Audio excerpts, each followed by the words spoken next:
بسم اللہ الرحمن الرحیم۔ غزوات و سرایا۔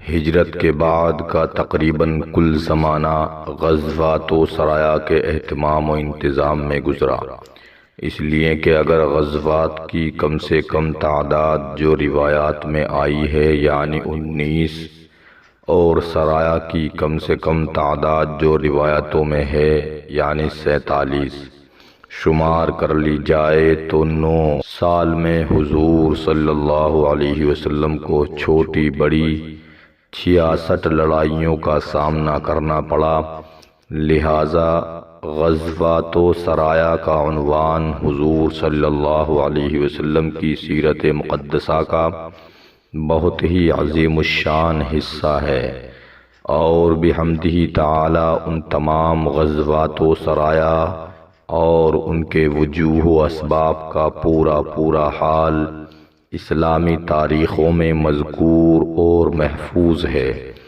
مگر یہ اتنا لمبا چوڑا مضمون ہے کہ ہماری اس کتاب کا تنگ دامن ان تمام مضامین کو سمیٹنے سے بالکل ہی قاصر ہے، لیکن بڑی مشکل یہ ہے کہ اگر ہم بالکل ہی ان مضامین کو چھوڑ دیں تو یقیناً سیرت رسول کا مضمون بالکل ہی ناقص اور نامکمل رہ جائے گا، اس لیے مختصر طور پر چند مشہور غزوات و سرایا کا یہاں ذکر کر دینا نہایت ہی ضروری ہے، تاکہ سیرت مقدسہ کا یہ اہم باب بھی ناظرین کے لیے نظر افروز ہو جائے۔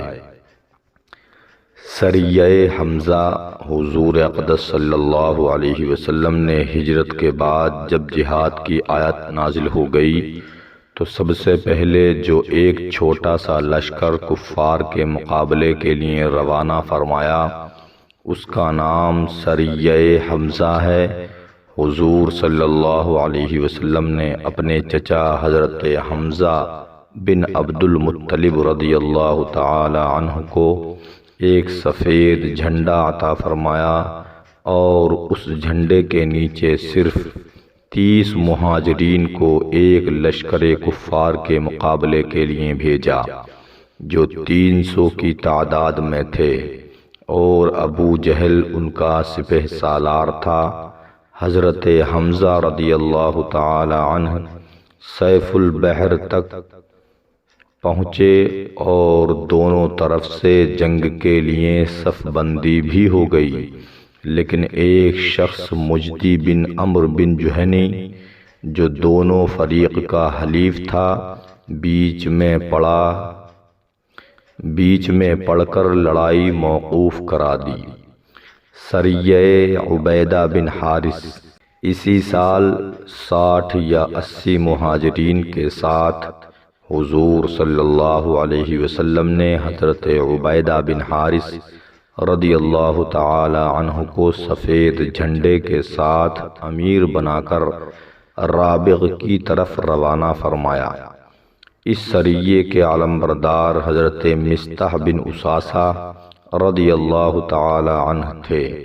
جب یہ لشکر ثنیہ مرہ کے مقام پر پہنچا تو ابو سفیان اور ابو جہل کے لڑکے اکرمہ کی کمان میں 200 کفار قریش جمع تھے۔ دونوں لشکروں کا سامنا ہوا۔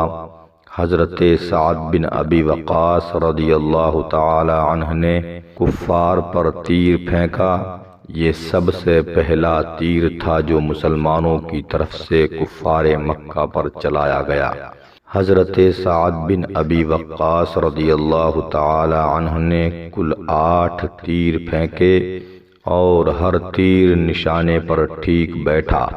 کفار ان تیروں کی مار سے گھبرا کر فرار ہو گئے، اس لیے کوئی جنگ نہیں ہوئی۔ سریہ سعد بن ابی وقاص۔ اسی سال ماہ ذی قعدہ میں حضرت سعد بن ابی وقاص رضی اللہ تعالی عنہ کو 20 سواروں کے ساتھ حضور صلی اللہ علیہ وسلم نے اس مقصد سے بھیجا تاکہ یہ لوگ کفار قریش کے ایک لشکر کا راستہ روکیں۔ اس سریے کا جھنڈا بھی سفید رنگ کا تھا۔